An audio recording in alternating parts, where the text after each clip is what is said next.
Assalamualaikum warahmatullahi wabarakatuh. Terima kasih Anda menyaksikan Pandawa Worldview, pemirsa dimanapun Anda berada, baik yang menyaksikan melalui channel televisi maupun di channel YouTube. Pandawa Worldview menghadirkan narasumber membahas isu-isu aktual di tengah masyarakat. Pemirsa, inilah Pandawa Worldview selengkapnya.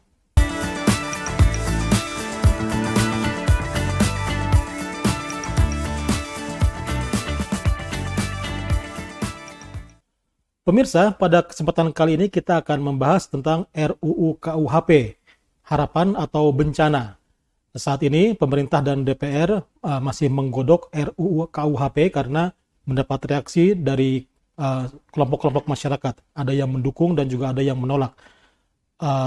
Di studio telah hadir Ketua Umum YLBHI, Mas Muhammad Isnur. Kita sapa terlebih dahulu, Mas Isnur.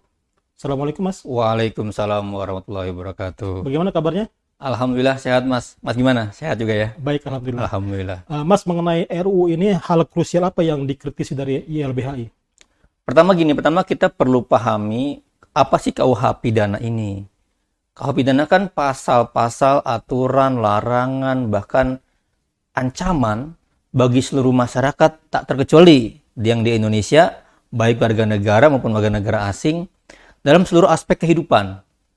Jadi dari mulai bangun tidur, keluar rumah, di luar rumah, masuk lagi sampai dalam rumah pun itu semua bisa kena. Jadi kita penting bicara ini karena kita hidup bersama nih dalam rumah nih. Dituduh misalnya kohabitasi. Dituduh kita kumpul hidup bersama sebagai kumpul kebo, kena pidana. Itu ancamannya sangat tinggi. Kita dituduh misalnya berzina. Kita dituduh melakukan berbagai hal yang kena ancaman pasal ini bisa kena gitu. Jadi ini banyak hal kita bisa diatur gitu. Kita punya misalnya di jalan nih ada gelandangan bisa kena juga. Jadi seluruh aspek kehidupan ini akan diatur oleh ini. Jadi warga negara kita semua penting tahu membaca apa-apa yang bisa mengancam kita ke depan. Kita salah langkah, salah bicara, salah bertindak, salah menulis kena pidana besok. Itu yang penting. Maka kemudian kenapa kita berbicara keras? Karena negara akan menggunakan kekuasaannya, kepolisian, kejaksaan, pengadilan, dan memaksa kita melakukan berbagai hal, di penjara, bayar denda, atau melakukan tindakan, dan kita nggak tiba-tiba harus melakukan itu gitu. Nah ini kita jangan sampai kita nggak tahu, jangan sampai kita tiba-tiba kecolongan, hal-hal yang mungkin itu bagi sekelompok masyarakat adalah bukan kesalahan, tapi karena negara menganggap itu sebuah kesalahan, itu kemudian dipidana kita. Ada berapa pasal yang dikritisi? Nah, sebenarnya ada banyak perubahan setelah 2019 kita melakukan demonstrasi agak besar gitu. Tetapi perubahan-perubahan itu baru ketahuan kemarin di bulan akhir Juli. Akhir Juli. Jadi selama 3 tahun terakhir itu kita mencoba menerka-nerka. Perubahan apa sih yang dirancang oleh pemerintah gitu. Ada sosialisasi di 11 wilayah, tapi nggak ada undang-undangnya. Masih pakai draft yang lama. Hanya ahli yang bicara dan searah cenderungnya gitu. Nah kemarin kita baru tahu setelah bulan Mei itu udah rapat di DPR. Dirilislah 14 poin krusial. Itu yang kemudian kita melihat kok cuma 14 ya. Padahal kami menemukan 73 pasal yang masih bermasalah di RKUHP ini gitu. Apa yang paling urgen untuk diganti? Ada banyak. Misalnya dari mulai pertama saja Mas. RKUHP sekarang mengadopsi namanya hukum yang hidup dalam masyarakat. Hati-hati nih, di KUHP yang sekarang, di rancangan yang terbaru ini dimaksudkan adalah dengan hukum adat. Nah, pidana adat. Jadi, ke depan, kalau kemudian teman-teman masuk ke suatu wilayah, dan itu kemudian teman-teman nggak tahu, teman-teman kemudian dianggap melanggar hukum setempat, teman-teman bisa kena hukum pidana adat setempat. Nah, yang kedua, berbahaya bagi masyarakat adat. Karena selama ini adat tuh nggak pernah diperhatikan. Masyarakat adat yang pengen diakui sebagai masyarakat hukum adat harus mendaftarkan diri, mengajukan dan berujur juang ya untuk diakui sebagai suatu sistem adat gitu. Dan sekarang pun RUU masyarakat adat belum disahkan. Nah tiba-tiba KUH pidana mendorong pengesahan pidana adat melalui perda-perda. Jadi ke depan orang-orang adat yang hukum pidananya harusnya berlangsung oleh mereka sendiri dan namanya adat kan hukumnya tergantung spiritual kadang-kadang kan, tergantung keadaan kelompok adatnya gitu. Itu tiba-tiba diambil oleh Perda. Dan jangan-jangan ke depan penyelenggaraan penegakan hukumnya oleh polisi. Jadi ini secara konteks hukum adat akan sangat berbahaya. Karena dia menerapkan hukum yang hidup, tapi hukum yang hidup itu tidak sesuai dengan konteks keadatan. Berbahayanya seperti apa ya? Berbahayanya bagi masyarakat adat, mereka akan diintervensi oleh hukum nasional. Mereka akan dipaksa untuk menjadi hukum tertulis, Positif gitu ya? tertulis positif di perda-perda gitu. Anda melihat dari pemerintah dan DPR ada upaya untuk memperbaiki nggak? Nah, saya mendengar dari berbagai tim perumus ya, beberapa ahli itu mereka keberatan dengan pasal ini. Jadi kayak Pak Prof. Edi, Bu Tuti itu keberatan dengan pasal ini karena nggak sesuai dengan asas legalitas. Tetapi mereka pekuh dengan perumus yang senior, Pak Barda gitu. Itu konteksnya jadi begitu. Jadi kadang-kadang tidak sesuai, tidak selesai karena ada tim perumus yang lebih senior gitu yang ya walaupun pada akhirnya itu keputusan tim perumus gitu ya. Itu salah satunya. Yang kedua yang sering kita bicarakan lagi adalah soal bagaimana ancaman terhadap kita yang selama ini mengkritik. Selama ini yang bicara tentang kebijakan. Bicara tentang bagaimana penyelenggara negara yang itu tanda kutip bobrok ya. Kita tahu bersama sekarang misalnya ini kan kasus Sambo misalnya, kan kita mengkritik kepolisian kan, butuh reformasi kepolisian. Nah di KUH pidana masih ada pasal-pasal yang seolah-olah dia adalah penghinaan kepada pejabat atau lembaga negara. Tapi dalam prakteknya, dalam keseharian, dalam sosiologis empiris itu kritik dijadikan alasan buat mempidanakan. Karena itu dulu menghina. Gitu. Sekarang ini udah ada undang-undang ITE yang sudah berkorban. Belum lagi ITE. Kemarin kejadian misalnya Alfamart kan begitu. Apalagi kalau udah ada nanti pasal KUH pidana, teman-teman mengkritik bupati, mengkritik camat, mengkritik lurah gitu ya, mengkritik polisi, kejaksaan itu bisa kena pidana tuh. Karena penghinaan ini deliknya kan subjektif. Kalau si bupati merasa kritikannya adalah sebuah penghinaan, itu kena gitu.